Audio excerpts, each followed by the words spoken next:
Hey guys, welcome or welcome back. Tisha here, back for another chapter read of 50 Years in Polygamy. Go ahead and do me a favor, hit that like button. I don't know why that word struggled to come out, but hit the like button. It does help me get in the algorithm. I know it's something that a lot of content creators say, but I have noticed that when you hit that like button, when you comment, when you watch in a certain amount of time, it does keep pushing the channel and it does help. So thank you in advance, not just for hitting the like button, for those of you who are new here, those of you who have been coming here, and even those of you who kind of lurk a little bit in the shadows but don't say too much. I appreciate you all too, because it all matters. So let's go ahead and get started with Chapter 24, Poverty and Dumpster Diving, 1979. After living with Mark for 9 years, I definitely knew all of his daily moods, habits, and rituals. One evening, I told him our polygamous life was making me positively crazy. I always know when you and Diane have been fooling around, even if you're quiet about it now. You don't, Mark said. Why would you say that? You've got to start changing things, Mark. You can't keep doing things the way you've always done them and then expect me to not know what's going on. How would you feel if you knew I spent time with my other husband, then I showered later the same night after you knew I had already showered, or again in the morning? You know it was because I had sex with him, wouldn't you? Okay, so she's really listening out for these various things. Meanwhile, she's holding herself back, as she said in the previous chapter, from having sex with her husband because she doesn't want to hurt Diane, or he doesn't want to. I'll take care of it, he claimed. It's not yours or Diane's business where I am at or what I am doing. Don't you mean to say who you are doing? I joked with a pain in my gut. Mark figured out how to miss showers or change his routines, for which I was grateful. I continued to get more involved in service, my children, friends, family, and life. If I could stay in my own head and my own space, I hoped none of his doing would even matter. By summer of 1979, depression got its grip on me again. To add fuel to the fire, every time I wanted to make love, Mark wasn't interested or he couldn't.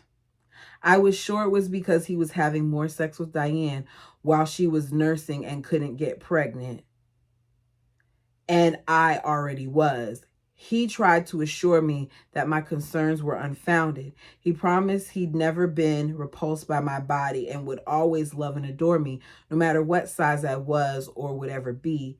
He maintained his reasons for our lack of intimacy were because of his own major stress level about finances, and swore his lack of ability was with both Diane and me, not any of the reasons I feared. Francine and Swede told me I should discuss all of this with Diane to see if Mark was telling me the truth. They thought there was a good chance she was feeling the same way I was. I doubt it, and if she was, she probably wouldn't say it. And maybe there was no need for either one of us to feel hurt and rejected. But to have discussed anything with Diane could have made things even worse. I had a desperate need for privacy about such things. Whatever was or wasn't going on in my bed in my personal life was for me alone to know. If Mark was being truthful about things, I could feel some comfort and reassurance in his sexual deficiency. If Diane had the same worries I had, we both would feel some peace. On the other hand, what if Mark had already advised her, if Sophia happens to ask you if we're having sex, don't let her know. All it will do is hurt her. He said similar things to me several times before. Don't tell Diane this. Don't tell her that. If you do, she'll feel bad. She'll get mad, and then I'll have to deal with all of her insecurities again. These men pillow talk and do so many things in their marriages when they claim that the marriages are supposed to be different. But like what was said in the Darger's book, they are separate marriages, but when one marriage isn't going right, it does affect the others in other ways because these men pillow talk. So why, I wondered, would I not expect the door to swing both ways? Regardless, it wouldn't work to talk about it with Diane. My sexual relationship with Mark, though not always perfect, had become the strongest element of our marriage, no matter my size. But since Diane was also at his beck and call, trying in every way possible to win his heart, I couldn't be sure of anything, so I chose to believe what Mark told me. I had to in order to stay sane. If there were homes to build, Mark would be out doing the work. Then he'd come home and hide out behind closed doors again. But the construction boom had ended, and when there wasn't any masonry jobs, he led a life of dismal leisure. He could sleep half of the day and go out to breakfast, lunch, or dinner with a friend or by himself. A favorite pastime of his was crashing with a novel by Zane Grey or Louis L. Amour. Mark would escape into his cave only to reappear and then disappear again. Every Wednesday and Saturday, just like many polygamous families, the children and I shopped at the local grocery stores and their dumpsters. Jake, Allen, and little Sky and I climbed into the huge trash bins and hunted for anything we could salvage. Diane attempted the feat once and decided she'd never do it again. She never went out as a child as far as I knew, and she wouldn't have to. My kids and I found all sorts of discarded food still packaged and sealed but outdated. Sometimes we discovered a gold mine of toys, coloring books, cereals, and crackers. So she has to dumpster dive by herself with her kids. Diane doesn't, but I'm sure Diane gets some of these things as well. Whatever we retrieve, we always offer to share with Diane and her children. If we didn't find enough, her parents would always chip in to help her. When we got home, the kids and I would take a closer look at our treasures. We went through every single thing. We cut spoiled parts off of the fruits and vegetables and ditched the slimy, moldy parts. Just like most of our Christmases in the past, our dumpster diving adventures were either feast or famine. While I was grateful for Mark's efforts to provide for us, I resented him for not doing better. When it came to his ongoing struggles with Diane and me, our jealousies, insecurities, and character deficits, I empathized with him. He was trying to be a polygamous husband, father, and provider while trying to muddle through his own list of personal issues, all of which contributed to his overall absence in our lives. Now and then, if we discussed our dire situation, I'd ask Mark to take on even a menial job. Anything, it seemed, would be better than nothing. Every little penny helps, I say to him. If I commit to some damn peon job, I'll be tied down to it. If the weather is good and a higher paying masonry job comes available, I have to be able to accept it, he argued. His reasoning made sense to me. No, it doesn't, because do that peon job until you get another one. I was 7 months pregnant with my fourth baby and grateful I'd lost weight as fast as I gained it with the past 2 pregnancies. I needed and wanted a few things we couldn't afford, so I got a job taking care of an elderly woman who lived uptown in Salt Lake City. She paid me $17 a day. A day? 3-year-old Skylar could go with me while his brothers were in school. Since Diane had purchased a new car before joining our family and I didn't have one, I asked her if she dropped Skylar and me off at the nearest bus stop at 8 every weekday morning after her visitation in Erin. She agreed to pick us up at the same bus stop at 6:30 each evening. On our 70-minute bus ride uptown, wow, Skylar and I read, drew, colored, talked, and played. Our exit was on State Street in North Temple. Sky's little hand would squeeze my hand until his legs would tire. Then I'd carry him as I tugged the rest of the 6 blocks uphill to trek to a retirement center. While 7 months pregnant, she did all this. I kept my employer's apartment clean, fixed her meals, and visited with her as much as she wanted. Sky would tug on the sheets and blankets when I changed her soiled bedding. He tried to help me with anything else she requested.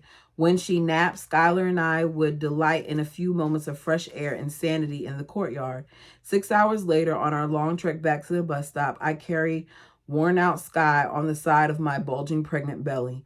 On the way, I would pray God would save us a place on the crowded bus to sit down so Skylar could sleep on my lap while I rested. What was going on with Diane while she was doing all this? Was Diane at home? Was Diane working? Why on some days could Diane not let the pregnant woman use her car? I'm just wondering. On the way, I would pray, okay. More often than not, we had to stand in the aisle nearly all the way back. Sky would cling tightly to my legs to keep our balance. I finally gripped the top straps attached to the railing at the back of the bus. So y'all mean to tell me y'all saw this pregnant woman and her child standing up and y'all couldn't offer her a seat? The bumps and stops jolted my belly back and forth. During those long rides, Sky would sit on my feet or on the floor on the bus and fall asleep. Poor baby. While on the bus, I'd send Diane telepathic messages and hope she would hear me. Please remember us and don't be late again. Forgive me if I've done something that hurt you. Now and then a few tears escaped. What in God's name was I doing all this for? I hated having to depend on her or anyone for anything. After one of those long, hard days, Skylar and I had to wait for Diane during a fall rainstorm for nearly 50 minutes. Okay, come on. I turned down 3 rides from Good Samaritans because I hoped she would arrive any minute. I did not want her to worry or look for us or wonder where we were. In the meantime, I silently cussed and cried while Skylar and I shivered. He screamed. I didn't even have a quarter in my pocket for the payphone to call someone else to come rescue us. I had no idea how much longer we have to wait. Just like each time before, when Diane was late, she had some kind of excuse. I didn't say one word, though it was all I could do not to tell her off. I had decided to be loving and kind to her no matter what, but on that day, I actually felt hateful toward her. Through burning, teary eyes, I let myself glance at her as she nonchalantly sat behind the steering wheel and drove us home in total silence. She was in control, and I could only foresee more tribulations in my life if I didn't do something different. In spite of all of this, forgiving Diane and others never seemed too hard for me. It might have taken a while, but when I was ready, it was done. No matter what Diane did or didn't do, I held far less animosity toward her for her injustices than I ever did for myself. I always forgave and cherished her. I had no doubt always would. It was far more difficult to forgive me, the sister wife I wasn't, the one I wished I could be. The day after Thanksgiving, and 17 days past my due date, I experienced the joy of a perfectly normal and fairly easily delivery with only 7 hours of labor. Our handsome Jack was delivered by my sister Francine at her home. He weighed 8 pounds, had rosy round cheeks, a patch of thin blonde hair. He was absolutely amazingly adorable. His soul smiled at me through his deep blue eyes, and I cried in gratitude. So she did all that during her pregnancy, dealt with the little heifer that was late, might be on purpose. I don't know. What was she doing? What was the excuse?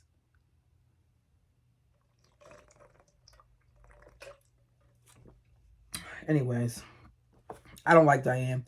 Chapter 25, Temple Ordinances and Blessings. This is 1980. The Allred Group finally finished a massive building in Bluffdale, Utah, where church service and private school would be held. When it was completed, it was dedicated to the RCA building. It was dedicated as the RCA building, named after Rulon Clark Allred, who was loved by thousands and was a martyr for our cause. By June 1980, members were in a major quandary as word and evidence leaked out. My father and his councilman had finished and dedicated rooms with a temple-like atmosphere. In the basement of an apartment-looking building, original temple ordinances began to be performed for those who were considered worthy recipients. After the rituals were completed, most of those men and women began to wear the sacred old-fashioned long underwear known as garments, just like my parents had done. Mother said a few qualified ladies who had previously been through the temple had been set apart, given special blessings, to sew the garments. It was important each of these seamstresses understood and respected the significance of the markings and the rituals associated with them. This caused quite controversy among some members. We'd been taught from the beginning the temple ordinances would and should never be performed outside of the LDS temples. For years on end, we prayed fervently the temple doors would soon be open to the worthy, meaning we saints. But after LDS church officials stated all worthy men of African descent could hold the priesthood and partake of the blessings. Many Alderites felt LDS officials had allowed the desecration of the temples. How dare they? I never wanted to wear the sacred gift as I began to hear others call their garments. For so many years, I watched my mother's dis-ease with them. I already felt too restricted with having to wear dresses to school and struggle all day on Sundays when, and and I'm struggling, y'all. Let me start back. I already felt too restricted with having to wear dresses to school and struggle all day long on Sundays, and I was also concerned I'd have a heat stroke.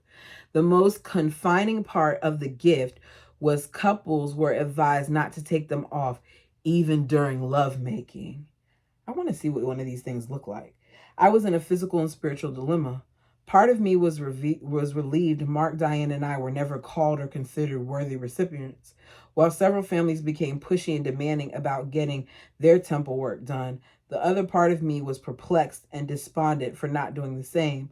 Over a period of time, we were surrounded by men and women who had their ordinance work done, while I continued to feel defective.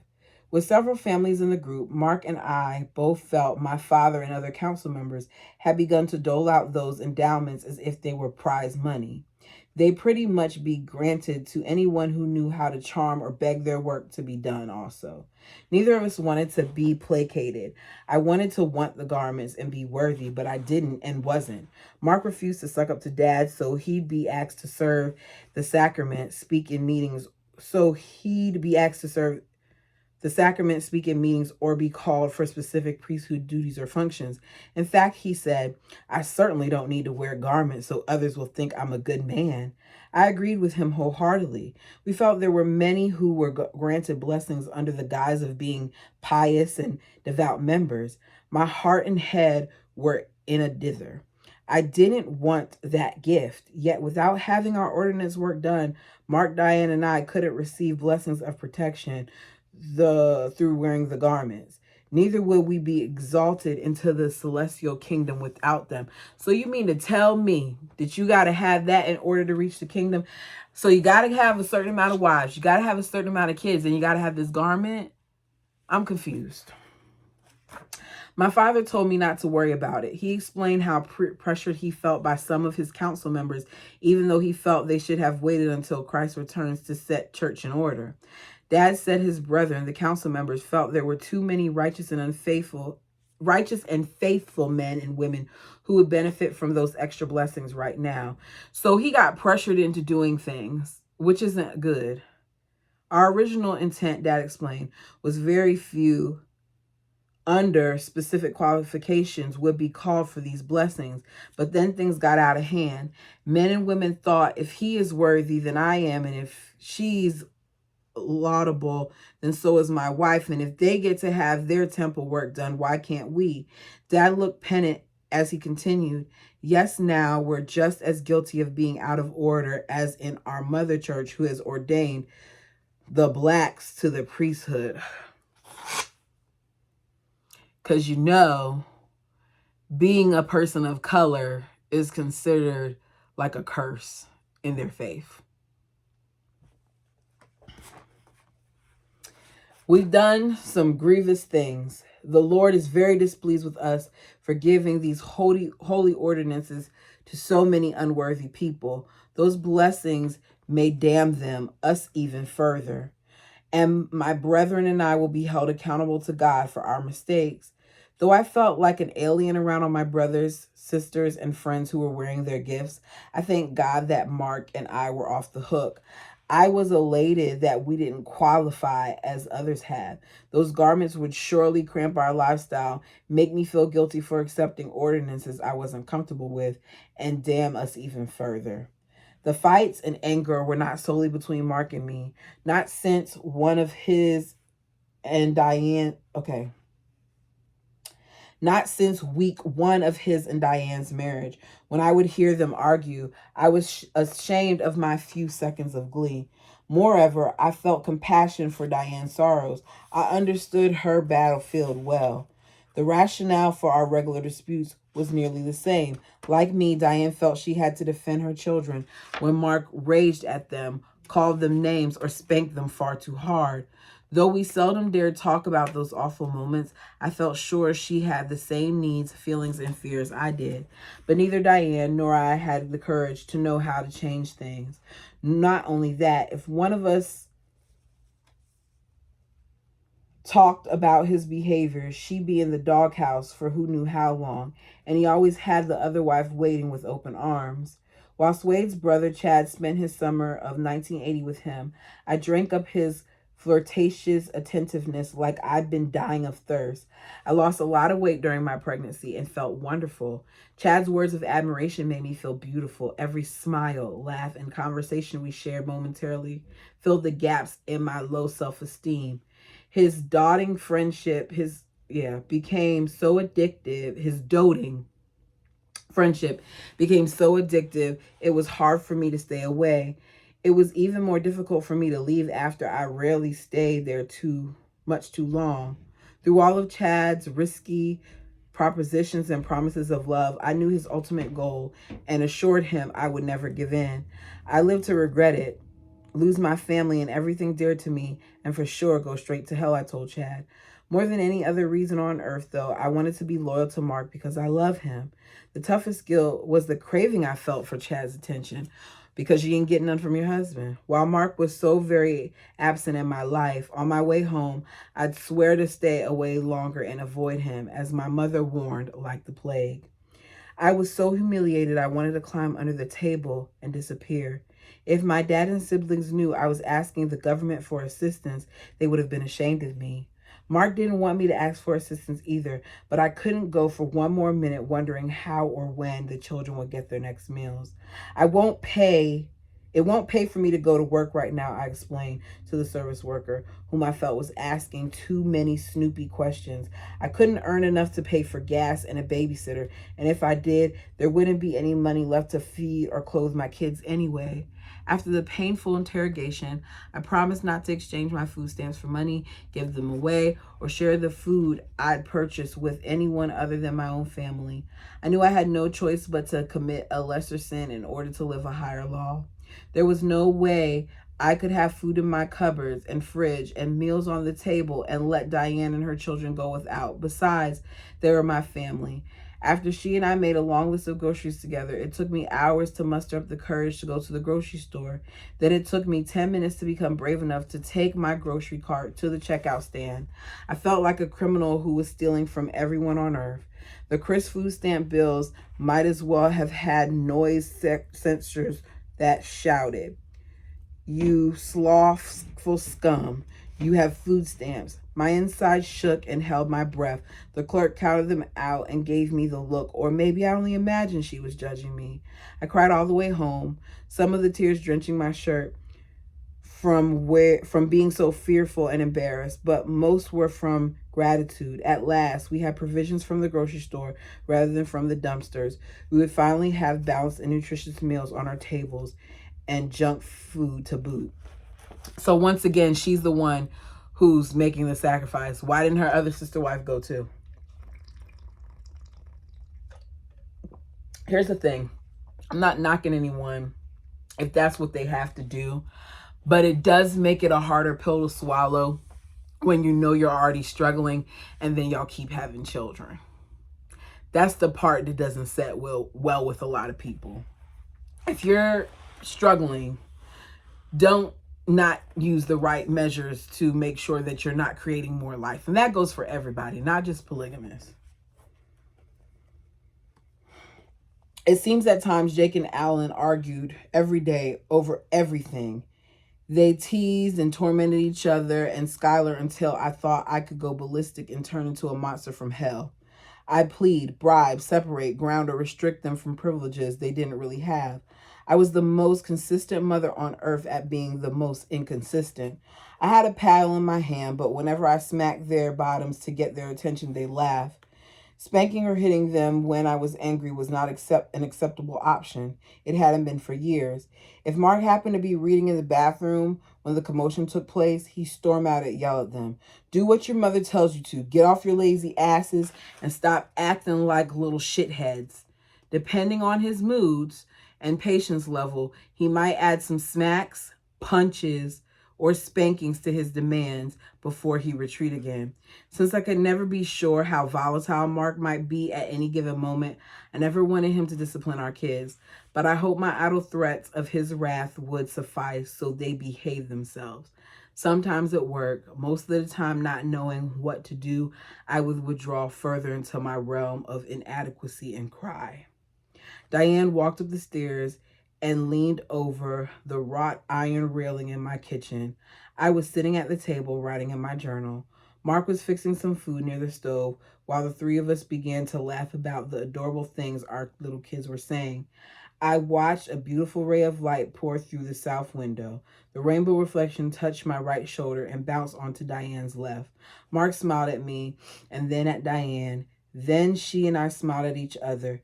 This is what polygamy is supposed to feel like, I said right out loud. Diane loves Mark and me, and we both love her. There might be some hope in all of this mania after all. Y'all, give me a moment. Ooh. I'm going to try and get through this next chapter, but I feel my allergies. Goodness grief. Felt like... okay. Hopefully, because I was only 26 minutes in. Why my allergies acting up on me? So, okay, chapter 26. Cremation or Burial, 1981. In the spring, two of the most beloved and respected women in our group told me they had prayed to know whom they should ask to be a girls' camp director along with them. They said they felt inspired to ask me. I presume they'd chosen me because another rule of the gospel was if a person is going astray, the best way to get a person back on the straight and narrow path to God was to give him or her an assignment, calling, or two or three. It's been said, when you are busy serving the Lord, there is less chance the devil can persuade you into apostasy. I thought I was already as busy serving God as I possibly could be, but apparently I needed more direction. No, you could have said no. You could have just said no. Also, the past few times I've been camp counselor, a few ladies said I wasn't a good example because of all of those disgusting pranks my girls and I were accused of doing. To a few of the women, I was too wild, light-minded, and definitely not spiritual enough. Therefore, I was quite baffled but flattered to have been called. Though their reasons may have been for disciplinary purposes, I considered it an honor to serve in such an enjoyable manner. At our first meeting, I asked Ellen and Myrna from the myriad or qualified of women in our group, why did you choose me? Your perception of yourself is inaccurate, Sophia, Ellen said. You have always been a willing and active servant to the Lord for years. You've been an excellent visiting teacher for the Relief Society. You're always in service of the poor and needy. You faithfully attend your meetings. Then Myrna added with a big grin, you are young, creative, and full of great ideas. The girls love you. We prayed about it and feel you'll be a strong asset to our team. I figured they were right to have drafted me when I heard what the others said earlier. It boosted my confidence and self-esteem. If you want something done, ask Sophia. She'll not only make sure it's done, she'll do a great job. Oh. Excuse me. I told y'all what's happening. I was elated and grateful. I became so enthusiastically involved and dedicated to the camp's planning.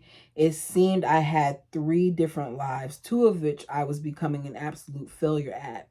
As a wife and mother, I couldn't seem to keep up. When I complained to my sisters in the gospel about my inability to fulfill my calling and still care for my home, husband, and children, they assured me I was making the right choices.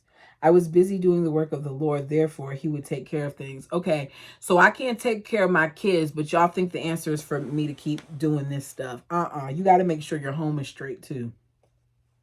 My mother always taught me, always place others before yourself. If others are in need, it's your duty to help.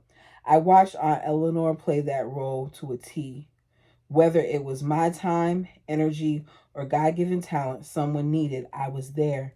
I was everyone's babysitter and a good listener. I would cheer a desperate saint or talk a woman out of leaving the gospel or committing suicide because of unending feelings of hopelessness and injustice. Whenever there were baby blessings, wedding showers, girls' classes, school lessons, and funeral meals to prepare, I was there to serve, to assist, to give, and to give. Yes, it does say to give and to give. Okay, I'll just making sure I didn't mess it up. My mother tirelessly preaching had paid off. I believe with all of my heart, my singular value and my only hope in qualifying for heaven was about serving God by serving others. The tiny bit of self-confidence I had was based on the service I performed. Still, according to the LDS Church President David O. McKay, all of my service was null and void if I didn't put my family first. In Relief Society meetings, our instructor and group's matriarch liked to remind us of this quote: "No other success can compensate for failure in the home." David O. McKay, Salt Lake City, Utah, Discreet Book, 1971. By the creed alone, I'd already blown it to smithereens. My calling as mother in Zion. At home, I felt like a complete failure. No matter how many hours I spent cleaning, scrubbing, and picking up, my house always seemed to be a mess because your children need to help you clean too. I'm a firm believer. If they can mess it up, they can clean it up. Clean up, clean up. Go ahead and sing the song and have them little kids clean up. At this point, you got at least a 9-year-old. Your 9-year-old should know how to clean some things. I don't care if he's a male. I didn't think I had the time to teach my children housekeeping skills either. Look, see? I was a self-reliant perfectionist. It was so much easier to do things myself and get them right rather than fight with my kids to do them. Okay, I'm a little guilty of this, y'all. I gotta be honest, I am. Because my son, he's good at certain things. His allergies are worse than mine. So he vacuums, but I don't make him vacuum all the time. And when he does, a lot of times he wears a face mask because the dust really jacks him up, right? But the dishes, I'm really anal about my dishes. Like, I better smell bleach when you're washing them. And it's to the point where certain things I just don't want him to wash. And it's not that he doesn't do a good job. It's just that there's what I do and then there's what they do. And there's a difference. It just is. But we gotta do better, and we gotta make them do these things. Even though we may be perfectionists, we gotta learn to kind of let some things go. Not all things though, just some things. Even sadder were my never-ending expectations and promises I made to my children that didn't seem to change. When I'm done with this or that, we'll play or we'll go, or then when we can't afford it, when we can afford it, we'll sign you up for lessons, or when we can, I'll buy you a new. My children, like me, when I was a child, knew there was never enough time or money to go around. Of all my failures, the most disappointing, I was never a perfect mother I promised myself that I would be. One day, in the midst of my fear, guilt, and stress, I slumped back on my bed. If the people in the group really knew what a lonely, depressed, wicked mess I am, if they only knew what a terrible, inconsistent mother I am, if the ladies I clean house for only knew what my home looked like, tears drenched my hair, the bed, and underneath my head. Then my precious 7-month-old Jack woke up and began to jabber up a storm. His pudgy little fist pinched and tugged on my shirt and arms as he crawled on top of my chest and planted slobbery kisses all over my cheeks and mouths. I kissed Jack's chubby little cheeks and his soft little neck. Man, babies are really a blessing because I know I've been there before. Oh God, especially ooh, this is me telling my business. Especially like the first night when it was just me and my son, and I was scared to death because how am I about to do this alone? When I say I cried, I cried. And looking at that little face and him holding, my face and wiping off my cheeks, he made it better. So when she's saying this scene, I could kind of relate to her in that, how he brought her joy in that moment. There is nothing on this earth as precious as babies. They remind me of the miracle of life and the gratitude I should have. All I ever wanted, more than anything else in this world, was to be a good mother. I loved my children more than life itself, yet I continued to fail them and myself every day. After wallowing in my guilt a while longer, I counted my many blessings as I'd done a million times before and went back to trying. I worked hard to keep my mouth shut and most of my opinions to myself. Things were much better between Mark and me when I didn't encourage him to join us in family prayer or attend meetings, and when I didn't mention God, dad, priesthood, or should it rules.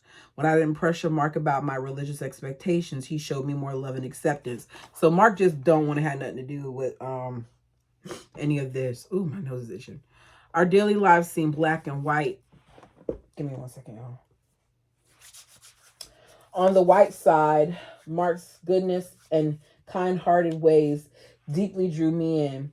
We were strongly bonded by the fun sexual connection we enjoyed and by his desires to be more spiritual and a better parent. On the dark side, I often felt shattered by his tirades against Diane, our kids, and me, and by his disdain for the religious requisites I believed in. When I thought about this side of things, my life seemed impossible since I needed a man to get me to the celestial kingdom. So she's tied to a man that isn't even having what she would deem as good religious practices, yet the only way she can get to the kingdom is through him. That's odd. I think that's what she's trying to say. Y'all correct me down below if I'm wrong. Mark's study of philosophy and his beliefs and ideas about life, death, rebirth, religion, and gods and goddesses intrigued me. Everything he told me made more sense to me than fundamental Mormons ever did. I delighted in the possibility we had a loving, kind, honest God who gives us many chances to attain perfection. I could never understand why God would give us only one lifetime to determine if we'd end up in heaven or hell. I knew the new ideas Mark started to talk about were always considered blasphemous and damning according to the Mormon doctrines we grew up with. I was taught we shouldn't read unapproved books. To even consider something besides Mormonism meant we were on the road to apostasy. Unapproved books were tools of the devil and written to turn our hearts and minds from the truth. After all, that's what Satan was all about. He'll tell you a million truths just to get you to believe one lie. Along with the dozens of others, that statement surfaced to keep our minds focused on the doctrines we've been taught all of our lives. Even though my heart and soul felt drawn to certain philosophical ideas, most of them were considered evil. Embedded deep within my psyche were the dogmatic rules, vernacular, and systematic beliefs of 28 years of life. All of this, and she's 28. They dominated my persona. The recorded creeds of 7 generations of fundamentalist Mormons will play in my mind, then rewind and play again and again. Just hold to the iron rod, the straight and narrow path of God. It's better to stick with your testimony and be wrong than to leave and find out you were wrong. Why, I wondered, why a loving God wouldn't want and expect us to find the truth or know if our testimony was wrong, even if we made mistakes on the road to discovery. My problem was I had a strong testimony of plural marriage. I certainly would not have committed myself to such insanity if I hadn't. But did I hold on to my testimony because a loving and gracious God had confirmed it? Or did my testimony derive from the God of ever-present threats, eternal damnation, and hell with no family ties? Was the God of my upbringing the culprit of my religious certainty? Wow. Was my confirmation of polygamy based on the list of menacing promises I heard a billion times since birth? After all, what was a mystery to me? It was easier to close my eyes and just follow the footsteps of my parents. If I didn't have the answers, I could simply fly by the seat of my pants on faith. I wouldn't have to study or have anything to think about. It was easier to stay in blinded bliss where all of the doctrines I was raised to believe even could stay safe and snug in my head. In June 1981, Mark's father died, leaving hundreds of descendants. His funeral, like most I have ever attended, turned into a church service.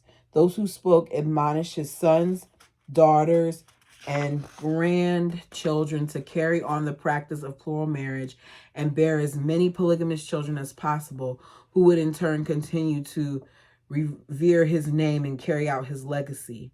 Someone spoke of his struggles trying to live polygamy, of his arrest, and the 2 terms he spent in jail for living plural marriage. Near the end of service, Mark's eldest brother, who lived in Colorado City with his wives and oodles of children, made an unexpected announcement. He said many family members and friends had pooled together enough funds to buy a gravesite where their father would be buried. Anyone who wanted to join them for the dedication of the grave could do so. While the brother was giving directions to the cemetery, Mark stood up and loudly declared to his brother and to the congregation, "I am sorry, but that will not happen. I promised our father I would carry out his wishes to be cremated. His body will not be buried in a grave." "Yes, it will," Mark's brother protested. "The majority of our father's children believe his decision was wrong, and we're going to. I am telling you, Dad's body will not leave this site. If it does, there will be hell to pay." Mark yelled before he marched toward the exit door near the front of the assembly hall. There he stood and looked back at his brother. "I will be right back with the funeral director. Let everyone know there is no need for them to go to any cemetery." Y'all, they doing all this at a funeral? This is a bit much. Did he not know beforehand? Well, Their mother, Aldora, suddenly jumped up and called out, "Stop this bickering. Stop it right now." She was sobbing and clearly mortified at her son's irreverent display in front of her co-workers, friends, and family. I stood up and leaned forward to touch her shoulder, but before my hand could reach her frail, slumped-over body, she walked away and exited through the side door. The crowd sat in deathly silence for a few minutes. Then Mark's brother started in again with what he claimed was his priesthood duty. He told everyone God would be displeased with them if they didn't do their best to save their father. They should insist his body be buried so he could come forth in the morning of the first resurrection. Everybody has different things about this, different beliefs about this. I know I've already had a discussion with my parents, especially my mom, because at this point I'm her only child. And for my mother, she wants to be cremated. And whether I want her to or not, that's what she wants. That's what she wrote. I'm going to honor her wishes. The funeral director announced his own decision. The body would not be removed from the premises until all of the brothers come to an agreement. Would there be a cremation or a burial? Mark and 16 of his brothers drew together in a large circle to debate the ramifications of their father's written but not legalized last will and testament. The rest of us women and children waited and waited. 85 minutes later, the men dispersed, gathering their families, and quietly left the building. The votes had been cast. My father-in-law would be cremated. On our way to Aldora's home, Mark told Diane and me about their discussion. "Everyone had a chance to speak," he said. "I told my brothers just what your father, Owen, told me. It doesn't matter what we want or don't want. It doesn't matter what we believe is right or wrong. Like all of us, our father had his God-given free agency to choose what happens to his body. Forcing our will would not guarantee his salvation, even though all of you want it to. I told them Dad knew this dimension was going to happen. This dissension was going to happen, and that's why he wanted me to promise him I would make sure his wishes would be granted. Immediately, Mark felt distance and judgments from some of his siblings and other family members. A few held onto their grudges for years. Most of the family, however, gained a newfound respect for Mark's courage to honor his father's choice and stand up against the majority of his family.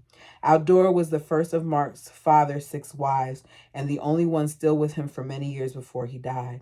She too believed he should be buried, but most of her disappointment towards her sons ensued because of the ethical conflict that should have been resolved long before the service.